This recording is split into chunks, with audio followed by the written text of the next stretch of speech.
Welcome, dear students, to our history class of Standard 9th. Today we will continue with Chapter 8, Industry and Trade. In the previous class, we have learnt about industries like textiles, silk, jute, hand sculpting, automobile, cement, leather, salt, bicycle, and khadi and village industries. Now, let's continue with the lesson. Agriculture. India is the second largest producer of wheat and rice. India is ranked under the world's 5 largest producers of over 80% of agricultural produce items. India is known as the second largest agricultural country in the world, rich in crops and cultivable land resources. The country boasts a rich layer of agricultural and farming fields spread across its length and breadth. India's agriculture has an extensive background which goes back to at least 9,000 years. Farming is one of the oldest economic activity in our country.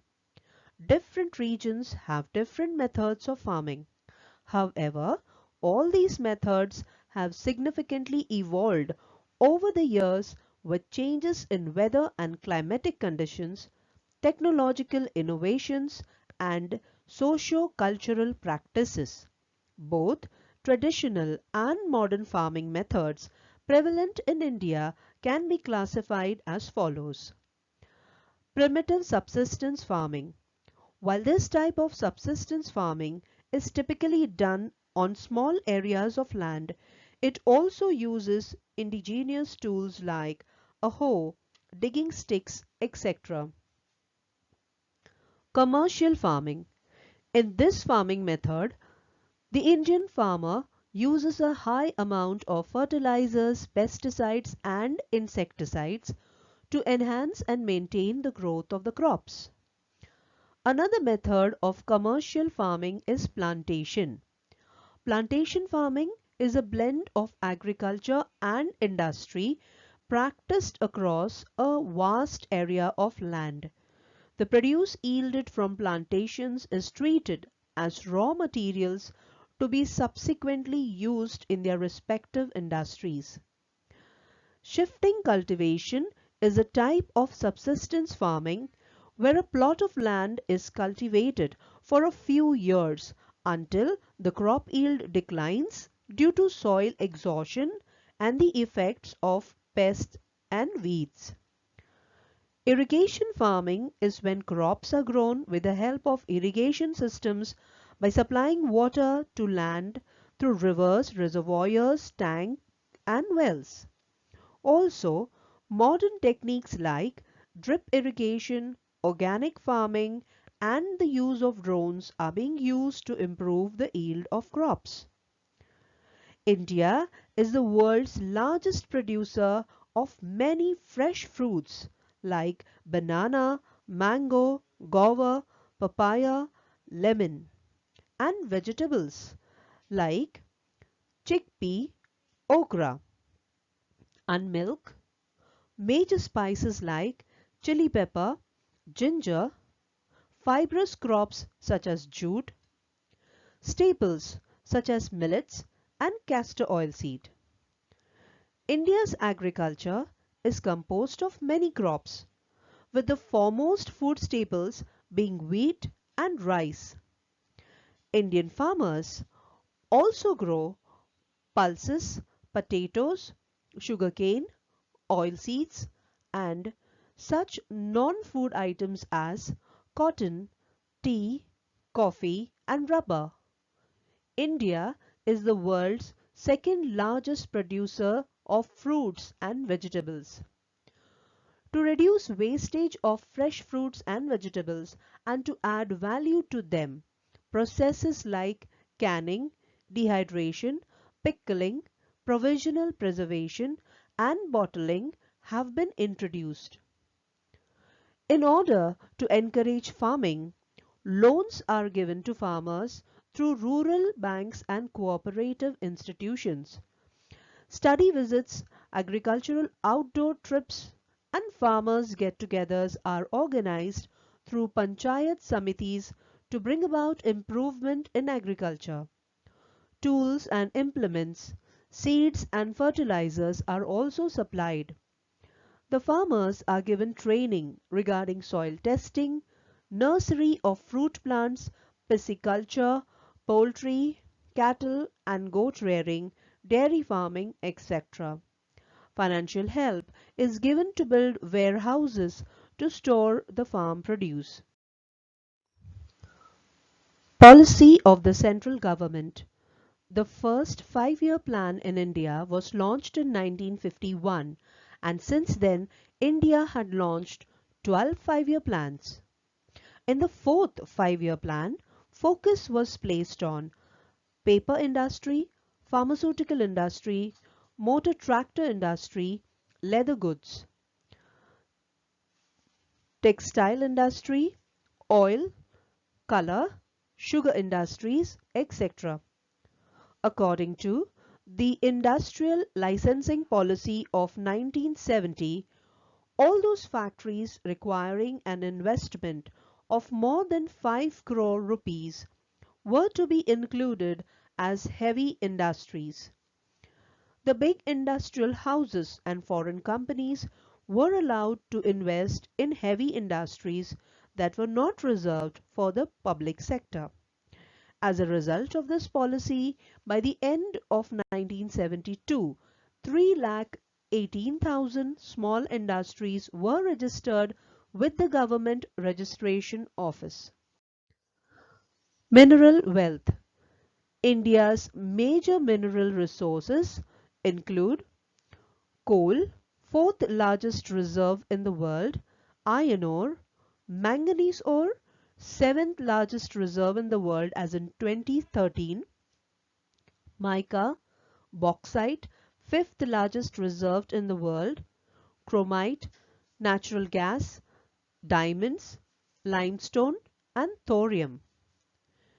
India's oil reserves found in Bombay High off the coast of Maharashtra, Gujarat, Rajasthan and in eastern Assam meet 25% of the country's demand. Forest resources.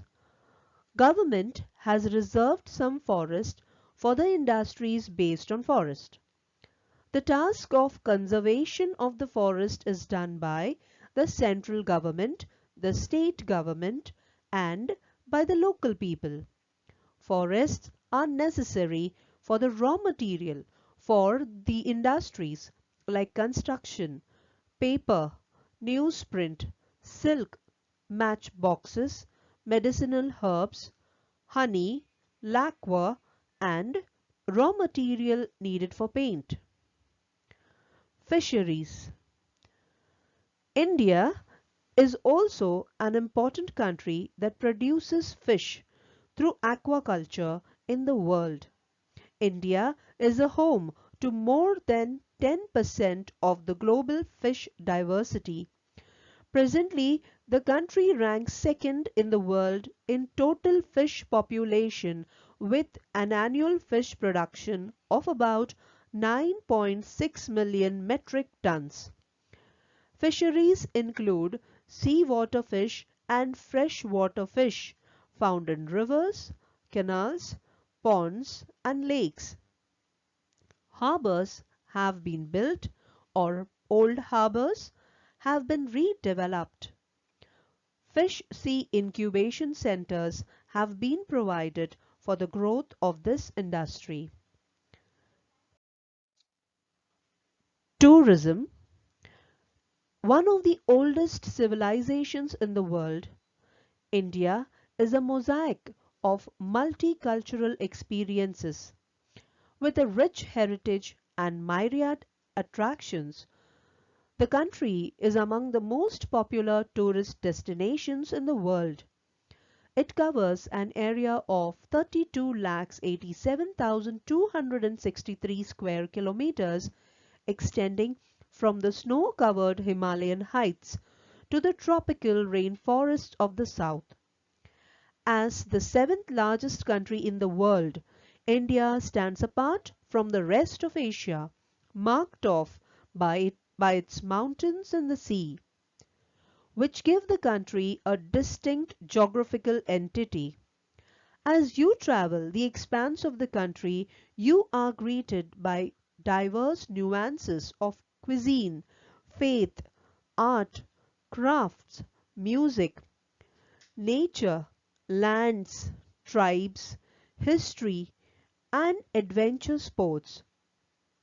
India has a mesmeric conflation of the old and the new, as the bustling old bazaars rub shoulders with swanky shopping malls and majestic monuments accompany luxurious heritage hotels. The quite essential traveler can get the best of both the worlds. Head to the mountains, enjoy a beach retreat, or cruise through the Golden Thar. India has options galore for all. Indian tourism is a rapid growing industry. Tourism in India offers all time favorite destinations to millions of international and Indian visitors. Every foreigner has a dream to visit this fascinating country. Indian tourism campaign was promoted by many Indian celebrities, and its tagline is Atithi Devo Bhava, which means honoring the guest as God. This happens only in India. Indian tourism is today one of the largest service industries. Its campaign Incredible India was developed by Ministry of Tourism. The facilities for tourists to stay, travel, etc. are provided through the Tourism Development Corporation. Sale of curios and the hotel industry thrives in tourist places. In some places there are guides who give information to tourists about that area. Employment opportunities are generated out of these needs. Import and export or foreign trade. When planning started in 1951, the import of industrial goods and raw materials required for the production increased. India's imports included machines, iron, mineral oil, fertilizers, medicines, etc. India also gave impetus to exports after independence in order to gain valuable foreign exchange. India's exports included tea, coffee, spices, cotton textiles, leather, footwear, pearls, precious stones, etc. Internal trade. India's internal trade takes place via railways, waterways, roads, airways, etc. Ports like Mumbai, Kolkata, Cochin, and Chennai are very important. Commodities like coal, cotton, cotton textile, rice, wheat, raw jute, iron, steel, oilseeds, salt, sugar, etc. are included in internal trade. Due to the development of industries, the standard of life in the country improves, many opportunities for employment become available. On the whole, it helps in the progress of the country. So dear students, we have completed the lesson. That's all for this class. Thank you.